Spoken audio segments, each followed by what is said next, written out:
Hi friends, welcome to Rishi cooking channel.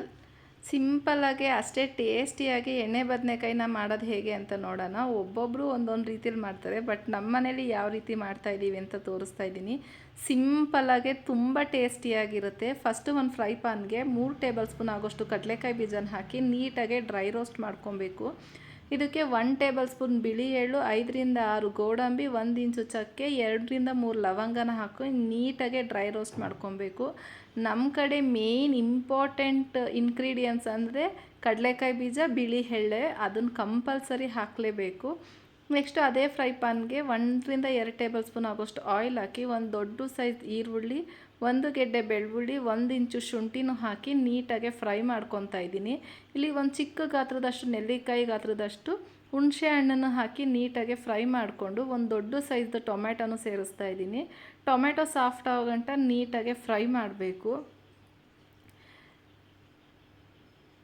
ನೀಟಾಗಿ fry ಮಾಡಿ tomato full soft ಆಗಬೇಕು, ಈರುಳ್ಳಿ ಕಲರ್ ಚೇಂಜ್ ಆಗಬೇಕು. ಅಷ್ಟು ಗಂಟ ಫ್ರೈ ಮಾಡಾದಮೇಲೆ 2ರಿಂದ 3 ಟೇಬಲ್ ಸ್ಪೂನ್ ಆಗೋಷ್ಟು ಒಣ ಕೊಬ್ಬರಿನ ಹಾಕಬೇಕು. ನಮ್ಮ ಕಡೆ ಒಣ ಕೊಬ್ಬರಿನೇ ಹಾಕೋದು. ಒಣ ಕೊಬ್ಬರಿ ಹಾಕಿದ್ರೆ ತುಂಬ ಟೇಸ್ಟ್ ಇರುತ್ತೆ. ನೆಕ್ಸ್ಟು ಫ್ಲೇಮ್ ಆಫ್ ಮಾಡಿ 1 ಟೇಬಲ್ ಸ್ಪೂನ್ ಆಗೋಷ್ಟು ಖಾರದ ಪುಡಿ, 1 ಟೇಬಲ್ ಸ್ಪೂನ್ ಧನಿಯಾ ಪುಡಿ, ಅರ್ಧ ಟೇಬಲ್ ಸ್ಪೂನ್ ಆಗೋಷ್ಟು ಅರಿಶಿನದ ಪುಡಿ ಹಾಕಿ ನೀಟಾಗಿ ಫ್ರೈ ಮಾಡಬೇಕು. ಫ್ಲೇಮ್ ಆಫ್ ಮಾಡಿ ಫ್ರೈ ಮಾಡಿದ್ರೆ ಸಾಕಾಗುತ್ತೆ. ನೆಕ್ಸ್ಟ್ ಇಲ್ಲಿ ಡ್ರೈ ರೋಸ್ಟ್ ಮಾಡಿರೋ ಕಡಲೆಕಾಯಿ ಬೀಜನೂ ಹಾಕಿ ಫ್ರೈ ಮಾಡಿರೋಂಥ ಈರುಳ್ಳಿ ಟೊಮೆಟೊನೂ ಹಾಕಿ ಅದಕ್ಕೆ ಸ್ವಲ್ಪ ನೀರು ಹಾಕಿ ರುಬ್ಕೊಬೇಕು. ಜಾಸ್ತಿ ನೀರು ಹಾಕಬಾರ್ದು. ಇದಕ್ಕೆ ಸ್ವಲ್ಪ ಕೊತ್ತಂಬರಿ ಸೊಪ್ಪು ಹಾಕ್ತಾಯಿದ್ದೀನಿ. ಹಾಕಿ ನೀಟಾಗಿ ಫೈನ್ ಪೇಸ್ಟಾಗಿ ರುಬ್ಕೊಬೇಕು. ಇದನ್ನು ತುಂಬ ಗಟ್ಟಿಗೆ ರುಬ್ಕೊಬೇಕು, ಯಾಕಂದರೆ ಇದನ್ನು ಬದನೆಕಾಯಿ ಒಳಗಡೆ ನಾವು ಸ್ಟಫಿಂಗ್ ಮಾಡೋದ್ರಿಂದ ಸ್ವಲ್ಪ ಗಟ್ಟಿಗೆ ಇರಬೇಕು. ಈ ಕನ್ಸಿಸ್ಟೆನ್ಸಿಲಿದ್ರೆ ಸಾಕಾಗುತ್ತೆ. ನೆಕ್ಸ್ಟು ಈ ಥರ ನಾನು ಗುಂಡು ಬದನೆಕಾಯಿ ತೊಗೊಂಡಿದ್ದೀನಿ. ಈ ಬದನೆಕಾಯಿ ಮೇಲ್ಗಡೆ ಇರೋ ತೊಟ್ಟನ್ನ ಕತ್ರಿಲಿ ನೀಟಾಗಿ ಕಟ್ ಮಾಡಿ, ಯಾಕಂದರೆ ಬ್ಲ್ಯಾಕ್ ಆಗಿರುತ್ತಲ್ವ. ನೆಕ್ಸ್ಟು ಇನ್ನು 4 ಭಾಗ ಮಾಡಿಕೊಂಡು ಚಕ್ ಮಾಡ್ಕೊಬೇಕು. ಬದನೆಕಾಯಲ್ಲಿ ತುಂಬ ಹುಳ ಇರುತ್ತೆ. ನೀಟಾಗಿ ಚಕ್ ಮಾಡಿ ಎಲ್ಲ ಬದನೆಕಾಯಿನ ಕಟ್ ಮಾಡಿ ಈ ಥರ ನಾನು ನೀರಲ್ಲಿ ಹಾಕಿದ್ದೀನಿ. ನೆಕ್ಸ್ಟು ಆ ಬದನೆಕಾಯಿಗೆ ನಾವು ರುಬ್ಕೊಂಡಿರೋ ಮಸಾಲೆನ ಸ್ಟಫಿಂಗ್ ಮಾಡಬೇಕು. ನೀಟಾಗಿ ಎಲ್ಲ ಬದನೆಕಾಯಿಗೂ ಸ್ಟಫಿಂಗ್ ಮಾಡಬೇಕು. ಈ ಎಣ್ಣೆ ಬದನೆಕಾಯಿ ಅಕ್ಕಿ ರೊಟ್ಟಿಗಂತೂ ಸೂಪರಾಗಿರುತ್ತೆ. ಅಕ್ಕಿ ರೊಟ್ಟಿ, ಚಪಾತಿ, ಅನ್ನ, ಮುದ್ದೆ ಏನಕ್ಕಾನ ತಿನ್ಬೋದು. ಬಟ್ ಮೇಯ್ನಾಗಿ ಅಕ್ಕಿ ರೊಟ್ಟಿ ಎಣ್ಣೆ ಬದನೆಕಾಯಿ ಅಂದರೆ ಯಾರಿಗೆ ತಾನೇ ಇಷ್ಟ ಇಲ್ಲ ಹೇಳಿ. ಎಲ್ಲ ತುಂಬ ಇಷ್ಟಪಟ್ಟು ತಿನ್ನೋ ಅಂಥದ್ದೇ ಇದು. ಅದರಲ್ಲೂ ಖಾರವಾಗಂತೂ ಎಣ್ಣೆ ಬದನೆಕಾಯಿ ಇದ್ಬಿಟ್ರಂತೂ ಒಂದು ತಟ್ಟೆ ಅನ್ನ ತಿನ್ನೋರು 2 ತಟ್ಟೆ ತಿನ್ನಬೇಕು, ಅಷ್ಟು ಚೆನ್ನಾಗಿರುತ್ತೆ. ನೆಕ್ಸ್ಟು ಸ್ಟಫಿಂಗ್ ಎಲ್ಲ ಆದಮೇಲೆ ಒಂದು ಕುಕ್ಕರಿಗೆ 5ರಿಂದ 6 ಟೇಬಲ್ ಸ್ಪೂನ್, ಅಂದರೆ ಎಣ್ಣೆ ಬದನೆಕಾಯಿಗೆ ಸ್ವಲ್ಪ ಎಣ್ಣೆ ಜಾಸ್ತಿ ಹಿಡಿಯುತ್ತೆ.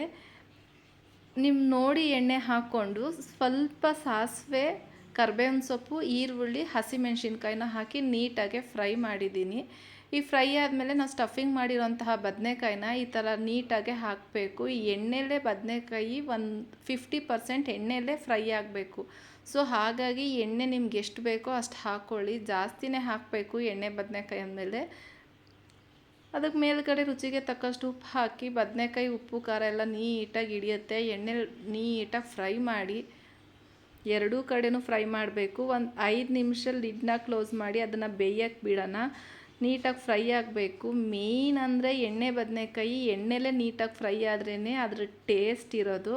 ನೋಡಿ, ನಾನಿಲ್ಲಿ ಒಂದು 5 ನಿಮಿಷ ಲಿಡ್ನ ಕ್ಲೋಸ್ ಮಾಡಿ ಬೇಯಿಸ್ಕೊಂಡಿದ್ದೀನಿ. 50% ಬೆಂದಿದೆ. ಇವಾಗ ಬೆಂದಿರೋದಕ್ಕೆ ನಾವು ರುಬ್ಬಿಟ್ಟಿರೋ ಅಂತಹ ಅಂದರೆ ಮಿಕ್ಕಿರೋ ಅಂತಹ ಮಸಾಲೆನೂ ಆ್ಯಡ್ ಮಾಡ್ತಾಯಿದ್ದೀನಿ. ಎಣ್ಣೆ ಬದನೆಕಾಯಿ ಸ್ವಲ್ಪ ತಿಕ್ಕಾಗಿ ಅಂದರೆ ಗಟ್ಟಿಗಿದ್ರೇ ಚೆನ್ನಾಗಿರುತ್ತೆ.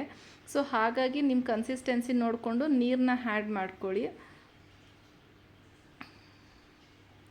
ನಾನು ಸ್ವಲ್ಪ ನೀರನ್ನ ಆ್ಯಡ್ ಮಾಡ್ಕೊಂಡಿದ್ದೀನಿ, ಯಾಕಂದರೆ ಇದು ನಮ್ಮ ಮನೇಲಿ ಗಟ್ಟಿಗೆ ಇಷ್ಟಪಡ್ತಾರೆ. ಸೊ ಹಾಗಾಗಿ ಲಿಡ್ನ ಕ್ಲೋಸ್ ಮಾಡಿ ಒಂದೇ ಒಂದು ವಿಜಿಲ್ ಹೊಡೆಸ್ಕೊಂಡ್ರೆ ಸಾಕಾಗುತ್ತೆ. ಬದನೆಕಾಯಿ ಬೇಗ ಬೇಯೋದ್ರಿಂದ 1 ವಿಜಿಲ್ ಆದರೆ ಸಾಕಾಗುತ್ತೆ. ನೋಡಿ, 1 ವಿಜಿಲ್ ಆದಮೇಲೆ ಸುತ್ತ ಎಣ್ಣೆಲ್ಲ ಬಿಟ್ಟು ನೋಡೋಕ್ಕೆ ಎಷ್ಟು ಚೆನ್ನಾಗಿದೆ ಅಲ್ಲ. ಗೀ ರೈಸ್ ಜೊತೆನೂ ತುಂಬ ಚೆನ್ನಾಗಿರುತ್ತೆ ಇದು.